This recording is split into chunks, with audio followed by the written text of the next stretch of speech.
Hey, it's Dave from Moods of Overland again. We're back out in the Pine Barrens. One of the questions that I see a lot on forums or Facebook groups is, how do I get started with Wharton State Forest?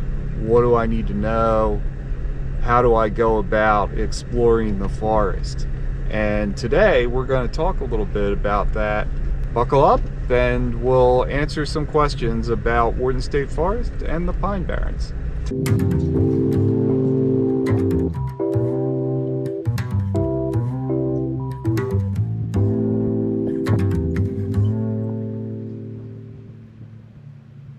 So let's talk a little bit about what we're doing when we're out in Wharton State Forest and the Pine Barrens.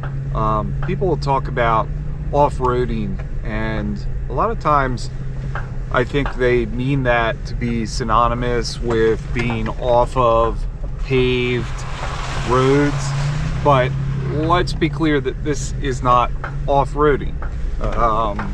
There are defined trails that everyone is to stay on. It's important to stay on them because when you're leaving them, you can be impacting the environment, damaging the ecosystem, and you also can potentially incur fines. And one of the things that we have going on here in New Jersey with Wharton State Forest in particular is the Department of Environmental Protection is talking about bringing in permits and otherwise restricting access, maybe closing some of the trails because they don't have enough resources to really be out here enforcing the proper use of the trails. And unfortunately, there's some people that come out and they don't act responsibly out here.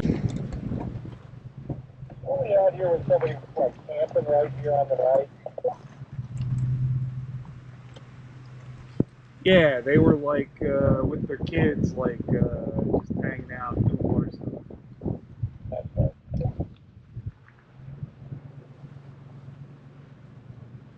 It's a cool spot. So another thing to consider, people ask, hey, where do I go into Wharton State Forest? Where do I go into the Pine Barrens? And there's obviously a lot of access points.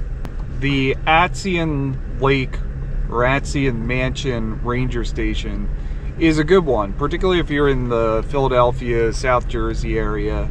It's right off of Route 206, and there's a really big parking lot there if you're gonna air down, which I recommend, you know, not so much because, I mean, sometimes you do get into like puddles and mud where you might need a little bit of extra traction, but just because it tends to be kind of bumpy, and having the extra compliance in your overall suspension system by airing down will make for a more comfortable ride.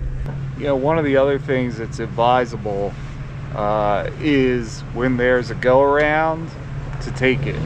Talked about the fact that we get these accumulations of water that you can easily get stuck in out here in the Pine Barrens, like that one that we're passing there, and take the go around. If there isn't one, you want to know how deep that water is. You know, you're going to want to get out and test it with a stick.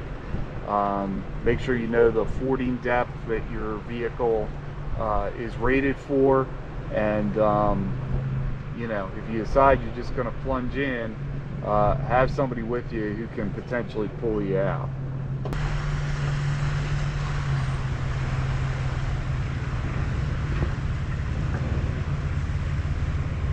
You guys all good?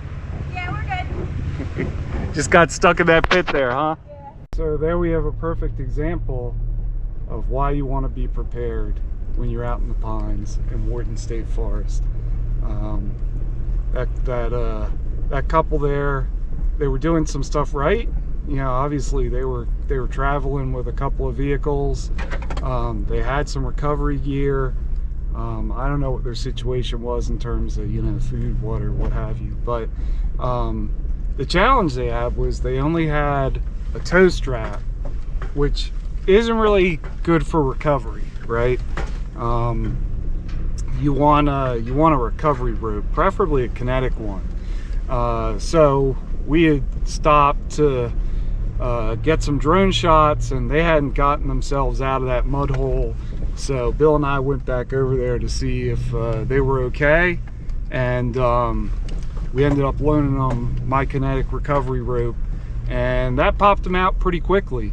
But you know, that Tacoma, I think it was, I don't think it was a Tundra, was in there pretty good. So there's your perfect example of why you want to be prepared traveling over here.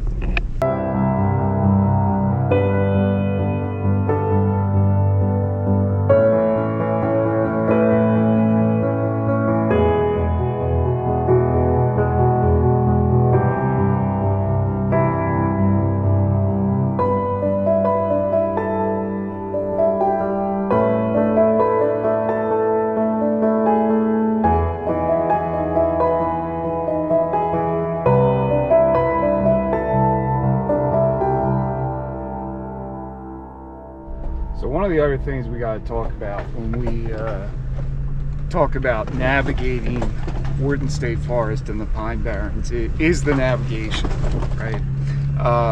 Maps. A couple of things. Again, as we've said, a lot of this is normal stuff you would do for overlanding or 4x4 kind of stuff. You're going to want to get an app like Gaia GPS or OnX Off-Road, or maybe one of the dedicated Garmin units that is intended for off-road, because all of those have an option to have offline usage. You can download areas that you're going to be in where you might not have cell reception, so it's on the device so that you know where you are. In addition, a lot of them have trails marked on them. Now you got to be careful.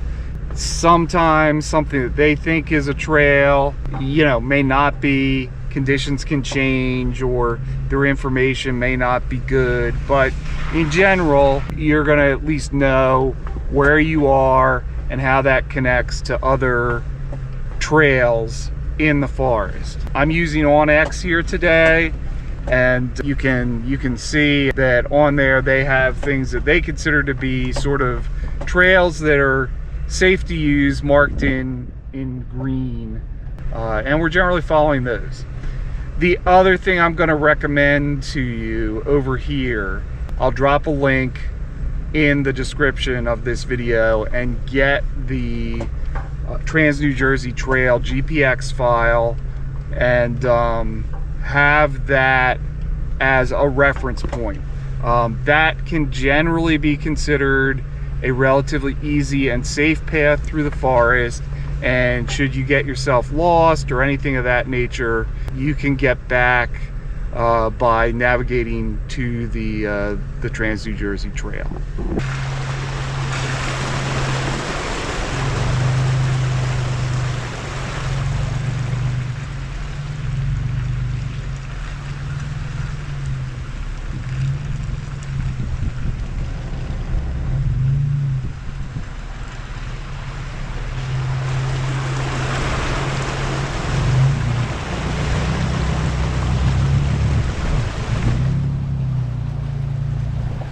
I know, is that deep?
one of the other things I really want to encourage people to do if they're getting into this hobby and they're getting out in public lands and exploring, is joining Tread Lightly and following the Tread Lightly principles.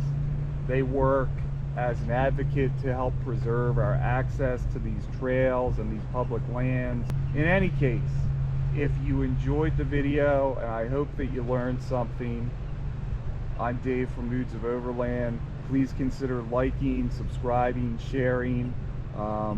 We are trying to get to that level of 1,000 subscribers where we can get monetized, and every subscriber helps.